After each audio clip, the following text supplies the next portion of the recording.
ئەوەی ئێمە بینین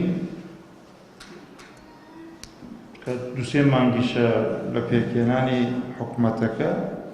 و ساڵێکیش بەسەر هەڵبژاردنەکانە تێپەڕ بووە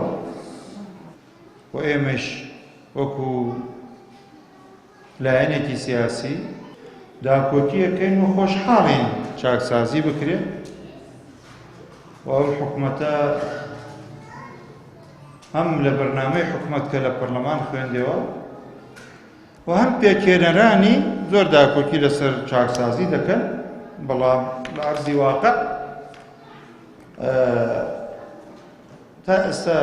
ئەوەکان سەرەتای حکوومەتەکەی، بەڵام هەست بە گۆڕانکاریەکی ئەوتۆی گەورە لە ڕووی چاکسازیەوە ناکرێت. ئێمە دەخوازیشین کە پێکهێنەرانی حکوومەت ئەوەندە تەبابن ئەو سێ لایەنە کە بتوانن بەرنامەی حکوومەتەکەی خۆیان جێبەجێ بکەن و ئێمەش وەکو لایەنێکی ئۆپۆزیسیۆن چاودێرە بین بە سەریانەوە. لەو ڕۆیشەوە ئەو زانیاریانەی بە ئێمەگە و ئەوەی گوێمان لێیەتی لە خۆیان پێکهێنەرانی حکوومەت پێ ئەچێ لە ڕووی تەبایی و لە ڕووی مامەڵەکردن لەگەڵ یەکە نەگەیشت بەتەناوە کە زۆر دڵخۆش بن کە بتوانن بەرنامەکەی کابینەی خۆیان جێبەجێ بکەن. کە ئومێد دەکەین ئێمە لەبەر بەرژەوەندی باڵای ئەم ملەتە